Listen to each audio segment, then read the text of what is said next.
हाँ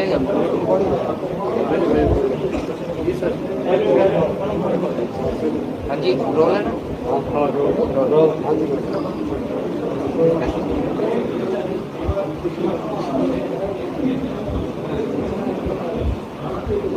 आज प्रदेश के अंदर इस कोरोना की महामारी को लेकर के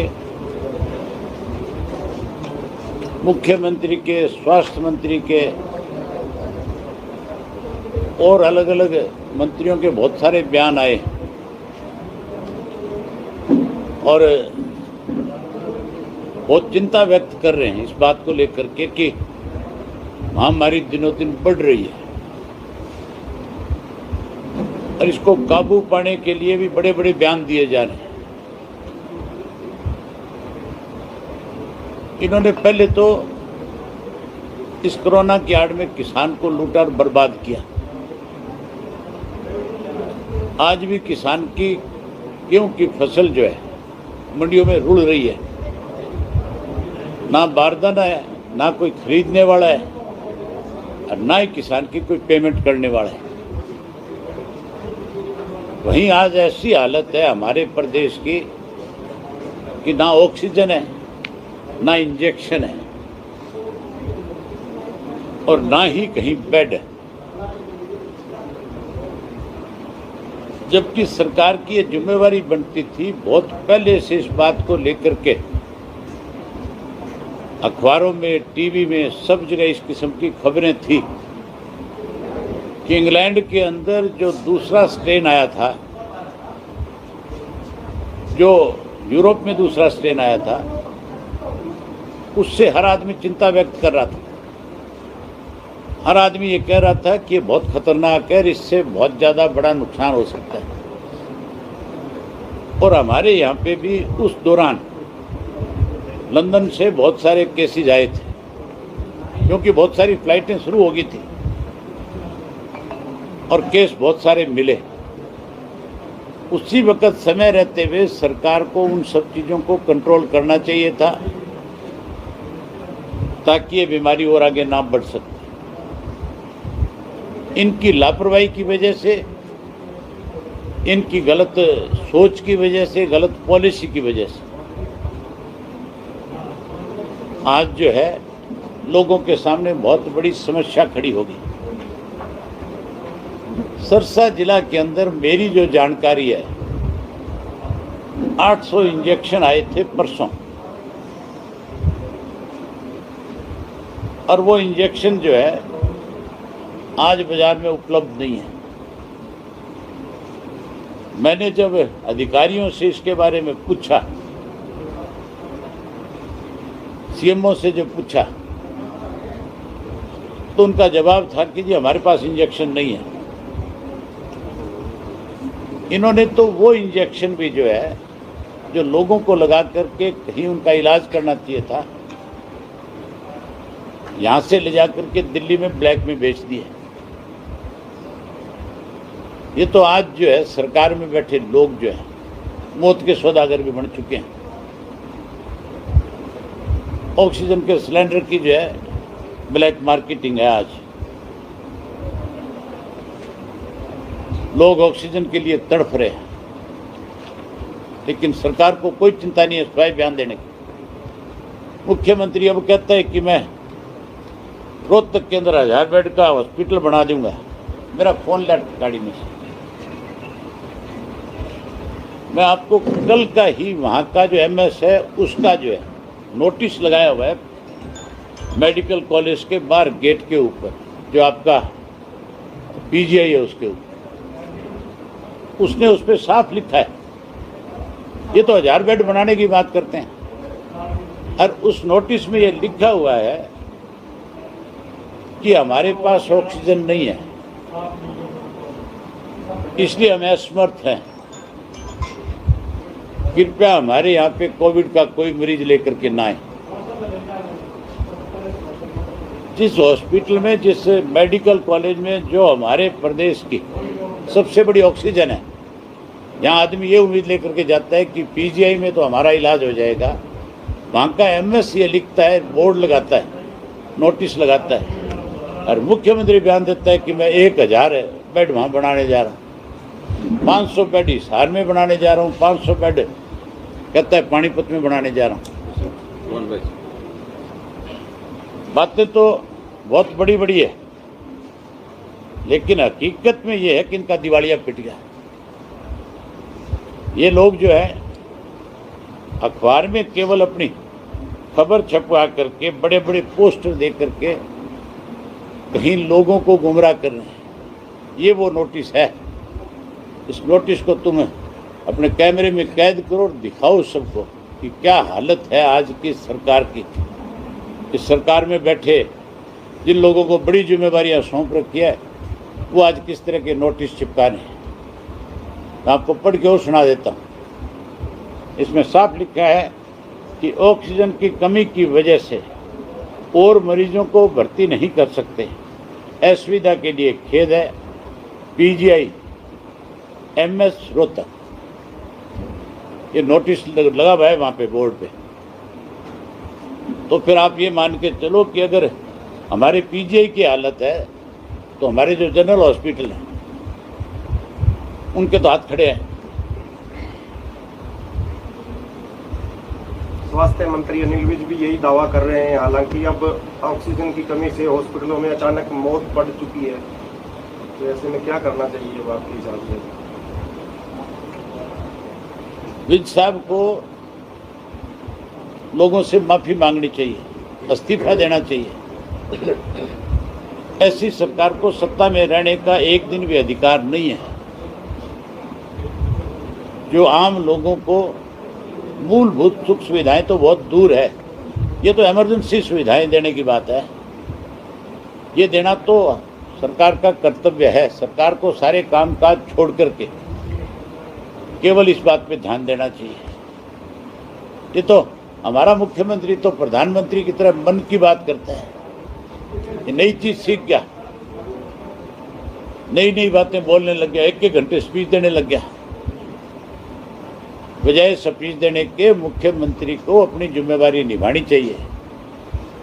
अगर ये अपनी जिम्मेवारी से भागेगा तो फिर लोगों के बहुत बड़े विरोध का सामना करना पड़ेगा। आज जहां सत्ता पक्ष कहीं नहीं है, आज विपक्ष उससे भी ज्यादा मरा हुआ है। कांग्रेस की जो जिम्मेवारी बनती है, आज कांग्रेस के लोगों की समस्याओं को उनके बीच में जा करके, या कहीं उसके लिए कोई गवर्नर से मिल करके, या कोई मुख्यमंत्री के दरवाजे तक जा करके जहाँ उनको मजबूर करना चाहिए, वहाँ ये लोग भी अपने घरों में बढ़ गए। ये लोग भी इनके साथ मिल गए, ये भी इनके बी टीम के रूप में काम करने लगे। इसलिए आज प्रदेश के हालात खराब हैं।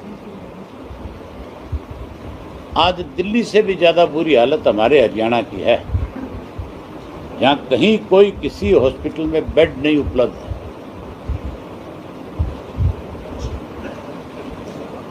बेड नहीं है, ऑक्सीजन नहीं है, डॉक्टरों की कमी है, सिस्टम नहीं है, तो क्या सरकार को?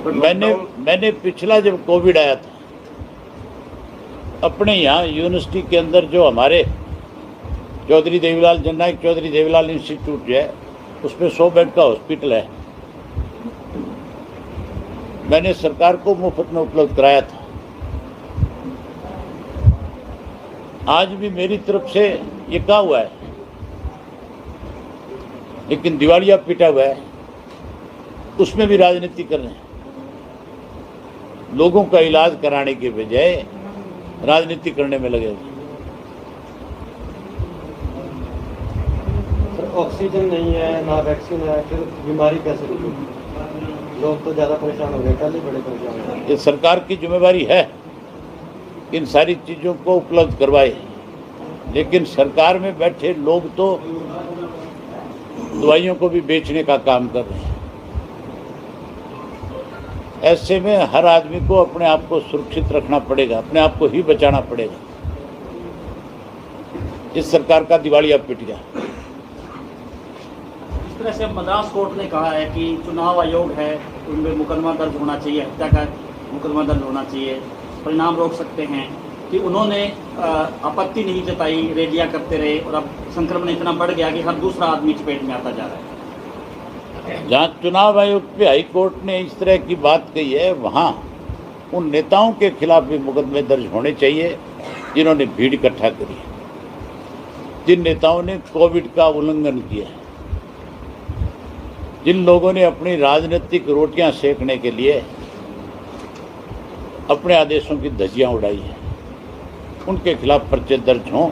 ये जो लोग मरे आज हरियाणा में, इसके लिए सरकार में बैठे लोगों के खिलाफ पर्चे दर्ज होने चाहिए, क्योंकि अगर कोई दवाई उपलब्ध नहीं हो रही तो जिम्मेवारी चीफ मिनिस्टर की, हेल्थ मिनिस्टर की है, सरकार में बैठे लोगों की है। हैरानी की बात है, यहाँ लोग मर रहे हैं और सत्ता में बैठे लोग जो हैं वो विदेशों में जाकर के पार्टियां कर रहे हैं, वो वहाँ जाकर के खुशियाँ मना रहे हैं, वो वहाँ जाकर के क्लबों में पार्टियां कर रहे हैं। ऐसे लोगों के खिलाफ सख्त कार्रवाई होनी चाहिए। और मुख्यमंत्री ने हिसार में एक हॉस्पिटल में जिसमें 5 लोगों की डेथ हुई ऑक्सीजन की कमी के कारण, उसमें जांच करवाने की बात कही है कि मजिस्ट्रेट लेवल की जांच होनी चाहिए और कोटा बढ़ाया जाएगा, जबकि आज स्थिति वैसी ही है। ऑक्सीजन उपलब्ध करवाना जिम्मेवारी चीफ मिनिस्टर की है। चीफ मिनिस्टर ये कहे कि मैंने जांच के आदेश दे दिए, इससे चीफ मिनिस्टर बच नहीं सकता। इनकी सबकी मौत का जिम्मेवार हरियाणा प्रदेश का मुख्यमंत्री है और इस मुख्यमंत्री के खिलाफ भी मुझे लगता है कोई ना कोई PIL में जाएगा और इस किस्म की टिप्पणी कोर्ट से आ सकती है। सिरसा के लिए एक ऑक्सीजन टैंकर चलता है, 3 दिन मिलता नहीं है, चौथे दिन पता चलता है कि वो अमृतसर पहुंच गया। तभी तो सरकार का दिवालिया पिट गया और हम क्या रो रहे हैं। ये तो बात आपको बारी बारी बता रहे हैं, सरकार का इससे बड़ा दिवालियापन और क्या होगा। होम मिनिस्टर तो बयान दे रहा था, बीच तो ये कह रहा था कि पुलिस की कस्टडी के अंदर ऑक्सीजन की सप्लाई करेंगे, तो कहाँ गई इनकी पुलिस, कहाँ गई वो कस्टडी जिसमें लेकर के आना चाहते थे। दिवालिया पिट गया कि नहीं पिट गया इनका। बीजेपी नेता ने कांग्रेस जो है कांग्रेस में जाने की चर्चाएं थी, किसानों के जो है पास जाकर के इस्तीफा दे दिया। आपके सामने चुनाव लड़ने वाले पवन बेनीवाल, चर्चा यह है कि कांग्रेस में जाएंगे। मैं जानता नहीं ऐसे नेताओं को जो लोगों के लिए जहर बेचने का काम करते हैं। आप उनको नेता कहते हो, मुझे ये सुनते हुए शर्म आती है। किसको नेता कहते हो आप? कौन नेता? जो लोग जिनके ऊपर कांग्रेस के लोगों ने भी ये कहा था खुल करके कि नशे के व्यापारी हैं, चिट्टे के व्यापारी हैं। आप लोगों ने सब हजारों लोगों के इंटरव्यू किए थे, आपके सामने हजारों लोगों ने, इस विधानसभा क्षेत्र के लोगों ने बात खुल करके कही थी कि नशे के व्यापारी हैं, चिट्टे के व्यापारी हैं, मौत के व्यापारी हैं। आप उनको नेता कहते हो। मुझे आपके मुंह से ये शब्द सुन करके अफसोस होता है। सर, आप लोगों के बीच में जाते हो, किसानों की समस्याएं सुनते हो, मंडियों में जाकर, क्या लगता है संक्रमण जिस प्रकार बढ़ रहा है तो किसान आंदोलन स्थगित किया जाएगा? किसान आंदोलन स्थगित नहीं होगा। किसान आंदोलन तो जैसे चल रहा था वैसे ही चलेगा। वहाँ लोगों ने सोशल डिस्टेंस बना करके रखा हुआ है। वहाँ कोई लोग इस तरह से थोड़ा ही इकट्ठे बैठे हैं भीड़ में। वहाँ तो लोगों ने अपने अपने घर बना रखे हैं, अपने अपने घरों में रहते हैं। गांव में घरों में नहीं रहते लोग, वहाँ भी इसी तरह से लोग रह रहे हैं। वो आंदोलन कोई ये थोड़ा ही है कि वो कहीं एक जगह सड़क के ऊपर बैठे हैं। वहाँ जो लाखों लोग हैं वो अपने अपने घर बना करके बैठ करके किसानों की इस आंदोलन को चलाने का काम कर रहे हैं। वहाँ तो इस मई के महीने में भीड़ और बढ़ जाएगी और ज़्यादा लोग जाएंगे, लेकिन वहाँ सोशल डिस्टेंस अपने आप मेंटेन कर रहे हैं लोग। तो अगर लॉकडाउन लगता है सर, फिर क्या होगा? मुझे नहीं लगता कि लॉकडाउन लगेगा, क्योंकि सरकार में बैठे लोग जो है पैसों के भूखे हैं। उन्हें लोगों के मरने की चिंता नहीं है, उन्हें तो केवल इस बात की चिंता है कि उनके पास पैसा कहाँ से आए। ये बड़े बड़े इंडस्ट्रीज जो हैं, इनकी इंडस्ट्री बंद ना हो जाए, इसके लिए उनको पैसा देंगे और ये लोग उनसे पैसा ले करके लोगों को मरने से बचाने के बजाय मौत के मुंह में डालने का काम करेंगे। एग्रीकल्चर मिनिस्टर का बयान आया था कि बातचीत की जा सकती है, किसान नेता भी तैयार थे, लेकिन अब एकदम से गैप हो गया, कोई चर्चा नहीं है। कौन से एग्रीकल्चर मिनिस्टर? नरेंद्र तोमर का। उसका महत्व क्या है? नरेंद्र तोमर ने 11 बार बातचीत करी किसानों के साथ। अगर उसकी बात का ही कोई महत्व होता तो फिर रिजल्ट आ जाता। वो तो केवल किसान की बात सुनता है और जाग करके आगे बताता है, और जो आगे से उनको बता दिया जाता है वो आकर के वो किसानों को बता देता है। वो तो बेचारा बिचौलिया है।